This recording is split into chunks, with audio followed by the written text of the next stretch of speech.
সত্য সহায় হোক সর্বজীবে, শান্তি প্রতিষ্ঠিত হোক সর্বজীবে। সম্মানিত সুধী, যারা মুর্শিদ হতে চান তাদের জন্য আমার এই ধারাবাহিক কার্যক্রম। আজ এখানে আমরা ইলমে তাসাউফের তৃতীয় পর্ব আলোচনা করব।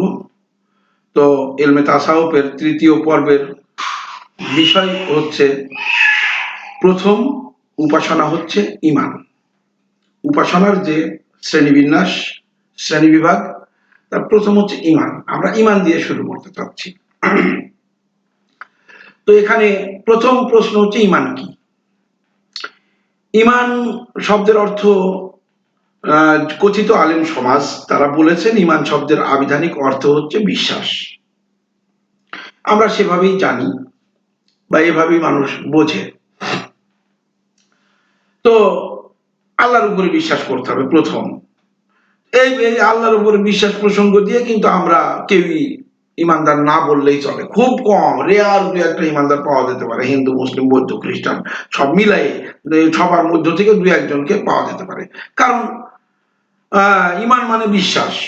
আমরা যদি বিশ্বাস করি যে আল্লাহ আমাদের সৃষ্টিকর্তা, তিনি আমাদের প্রতিপালক, তিনি আমাদেরকে দেখছেন, তিনি একদিন আমাদেরকে শেষ বিচার হবে, আমার মৃত্যু দেবেন এবং শেষ বিচার হবে, ইত্যাদি বিশ্বাস যদি আমাদের থেকে থাকে, তো তাহলে আমি যদি বুঝেই থাকি যে আল্লাহ আমার সমস্ত কর্মকাণ্ড দেখছেন, এই দেখছেন যখন আমি বিশ্বাস করেছি, তখন কি আমি আর কোনো অন্যায় কাজ করতে পারি?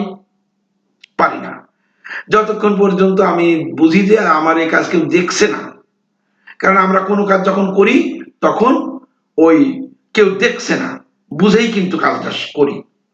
সেখানে আল্লাহর অনুপস্থিতিতেও আমরা মনে করি যে আল্লাহও দেখছে না। তো আমার তো বিশ্বাসই হলো না তাহলে আল্লাহর উপরে যে আল্লাহ আমাকে দেখছেন, তাহলে তো আমার আল্লাহর প্রতি ঈমান হলো না। আর যেহেতু আমি এখানে কাজ করার সময় দেখি যে যে ব্যক্তির ইতে কাজটা করব, সে মানে যে ব্যক্তি থেকে আমি লুকিয়ে কাজটা করব, সেই ব্যক্তি যিনি আমাকে শাস্তি দিতে পারেন, তাদের লুকায়ে কাজ করতে হলে আমরা কি করি, তার অনুপস্থিতিতে বা তার অগোচরে বা তাকে ফাঁকি দিয়ে কাজটা আমরা করার চেষ্টা করি, যাতে আমরা প্রমাণ করতে পারি আমি কাজটা করি নাই। তো এই প্রেক্ষাপটে আমরা সমস্ত কর্মকাণ্ড, চুরি, খুন, ধর্ষণ, চাঁদাবাজি যাই করতেছি, মিথ্যা কথা বলা, সামগ্রিকতার মধ্য থেকে আমরা করতেছি কি, অনুপস্থিতিতে, যাতে কেউ না জানে। কিন্তু যখন আমি বুঝতেছি আল্লাহ আমার সমস্ত কর্মকাণ্ড দেখছেন, এই কথা যদি আমি জানতাম, তাইলে কি আমি এর মধ্যে আমার বিশ্বাস থাকতো, তাইলে কি আমি মিথ্যা কথা বলতে পারি? আমি ঘুষ খাইতে পারি, আমি সুদ খাইতে পারি, আমি ধর্ষণ করতে পারি, আমি চাঁদাবাজি করতে পারি, আমি শরিক ফাঁকি দিতে পারি, আমি মদ খাইতে পারি, আমি গাঁজা খাইতে পারি, আমি পান খাইতে পারি, আমি চা খাইতে পারি, আমি সিগারেট খাইতে পারি? আমি এগুলি কিছুই পারি না। কেননা আমি যখন দেখবো আমার আল্লাহ দেখছেন আমাকে। তো এখানে আল্লাহ যে আমাকে দেখছেন এই বিশ্বাস আমাদের মধ্যে নেই, আর তাই আমরা এই কাজগুলি করতে পারি। এক্ষেত্রে আমরা বলতে পারি যারা এই সকল কাজগুলি করছেন তারা বিশ্বাস করছেন আল্লাহ তারা দেখছেন না, এটাই তারা বিশ্বাস করেন, বা আল্লাহ তাকে দেখছেন এই কথা তারা বিশ্বাস করেন না, সে কারণেই পারছেন, বিধায় তারা কেউই ইমানদার নন। অর্থাৎ যারা মিথ্যা কথা বলেন, ঘুষ খান, সুদ খান, চুরি করেন, জিনা করেন, চাঁদাবাজি করেন, ছিনতাই করেন, ডাকাতি করেন, রাহাজানি করেন, শরিক ফাঁকি দেন, লোভ করেন, হিংসা করেন, অহংকার করেন, এমনকি মদ, গাঁজা, হিরোইন, ইয়াবা, পান, চা, সিগারেট এই সকল নেশাদ্রব্য পান করেন, এরা সকলের মধ্যে কেউই ইমানদারের মধ্যে পড়ে না। কারণ তারা আল্লাহকে ভয় করে না, বা আল্লাহ আমাদের দেখছেন এটা তাদের বিশ্বাস নেই।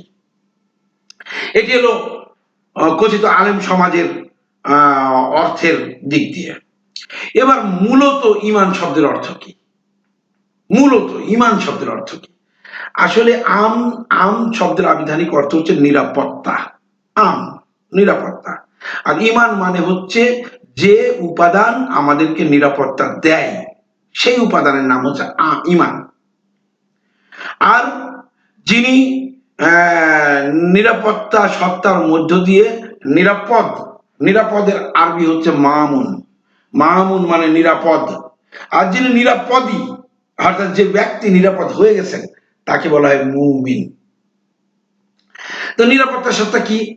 নিরাপত্তা সত্তা হচ্ছে সেই উপাদান, যেই উপাদান আমাদের রোগ ও ব্যাধিমুক্ত রাখতে সহায়ক ভূমিকা পালন করছে, যে উপাদানের কারণে আমি রোগ ব্যাধি থেকে মুক্ত আছি। তো এই রোগ কি? রোগ রোগ হলো আমার শরীরের মধ্যে, যেমন যে কোনো অঙ্গে অসুস্থতা আসা, এবং যে অসুস্থতার কারণে আমার যন্ত্রণা ভোগ করি এবং আমার মৃত্যু হতে পারে। এগুলি হচ্ছে শারীরিক হলো অনিরাপত্তা। আর যে উপাদান করে সেটা শারীরিক অনিরাপত্তা সত্তা। আর হচ্ছে মানসিক কি? আমি মিথ্যা কথা বলি, ঘুষ খাই, সুদ খাই, অহংকার করি, লোভ করি, মদ খাই, পান চা সিগারেট ইয়াবা খাই, এই যে এই সকল কাজ, ধর্ষণ করি, খুন করি, চাঁদাবাজি করি, এই সামগ্রিকতাগুলি হচ্ছে আমার ব্যাধি। তো শরীর ফাঁকি দিই, এগুলি সবই হচ্ছে ব্যাধি। তো শারীরিক অসুস্থতা এবং মানসিক অসুস্থতা, শারীরিক অসুস্থতা সমূহ হচ্ছে রোগ, আর মানসিক অসুস্থতা সমূহ ব্যাধি। তো এই রোগ ও ব্যাধিমুক্ত রাখতে যে উপাদান ভূমিকা রাখে, সেই মহা উপাদানের নাম হচ্ছে ঈমান। তো এটা আমরা মাতৃ এবং পিতৃসূত্রে প্রাপ্ত হয়ে এসেছি। সঙ্গে আমরা অনিরাপত্তা সত্তা অর্থাৎ কুফর শব্দের অর্থ অনিরাপত্তা সত্তা, যেটা আমরা প্রাপ্ত হয়ে এসেছি। এখানে কথিত আলেম সমাজ বললেন ঈমান শব্দের আবিধানিক অর্থ হচ্ছে বিশ্বাস, কিন্তু আসলে তো ঈমান শব্দের অর্থ বিশ্বাস না। বিশ্বাস শব্দের আরবি শব্দ হচ্ছে আকাইদ। তো আকাইদ শব্দের আবিধানিক অর্থ হচ্ছে বিশ্বাস বা মতাদর্শ। আর এই পবিত্র কোরআনের মধ্যে কোন জায়গায় ৬২৩৬টি আয়াতের মধ্যে, সমগ্র কোরআনের ৬২৩৬টি আয়াতের কোথাও উল্লেখ করা নেই এই আকাইদ শব্দটা আসে নাই। অথচ এই কথিত আলেম সমাজ মাদ্রাসায় তাদেরকে আকাইদ শিক্ষা দেন, মানে তাদের মতাদর্শ শিক্ষা দেন। তো ইবাদত, ধর্ম, ঈমান এগুলি অ্যাক্টিভ, আকাইদ নন, এগুলি বস্তুগত এবং তার ক্ষমতা আছে। আর আকাইদ হচ্ছে আমার নিজস্ব বিশ্বাস। এখন ঈমান কিভাবে আনা যায়? মাতৃ এবং পিতৃসূত্র থেকে আমরা যেভাবে প্রাপ্ত হয়েছিলাম, এইরকম নতুন করে কিছু প্রাপ্ত হওয়ার মতো পদ্ধতি থাকতে পারে, যেমন বায়ুমণ্ডল থেকে আমরা সংগ্রহ করতে পারি সেই উপাদান, এবং মাতৃ পিতৃসূত্রেও আমরা সেই উপাদান সংগ্রহ করতে পারি। এই করার মধ্য দিয়ে নিজেকে নিরাপদ রাখার নামই হচ্ছে ঈমান আনা। কখন নিজেকে ঈমানদার বলে দাবি করা যায়? যখন আপনি মিথ্যা কথা বলেন না, ঘুষ খান না, সুদ খান না, চুরি করেন না, জিনা করেন না, মানে সকল অপকর্ম থেকে আপনি নিজেকে মুক্ত করতে পেরেছেন, এবং আপনি ইচ্ছা করলেও করতে পারেন না, আপনার ভিতর থেকে সেই করার ক্ষমতাগুলি বিলুপ্ত হয়ে গেছে, এবং আপনি শারীরিকভাবে সুস্থ এবং শান্তিতে আছেন, আপনি নিজেকে নিরাপদ বা নিজেকে ঈমানদার বা মুমিন বলে দাবি করতে পারেন।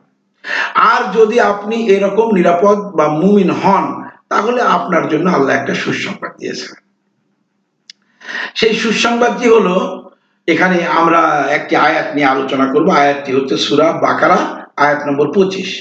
সূরা বাকারার আয়াত নম্বর 25-এ বলতেছে, ওয়া বাশশিরিল্লাযীনা আমানু ওয়া আমিলুস সালিহাতি, মানে এখানে বলতেছে যে আর যারা নিরাপত্তা সত্তা আনয়ন করেছে, ও আমিলুস সালিহাত এবং সৎকর্ম করেছে, তাদেরকে সুসংবাদ দাও যে আন্না লাহুম জান্নাতিন তাজরি মিন তাহতিহাল আনহার, যে তাদের জন্য অবশ্যই, নিশ্চয় তাদের জন্য একটি জান্নাত রয়েছে, যে জান্নাতের তলদেশ দিয়ে নদীসমূহ প্রবাহিত হচ্ছে।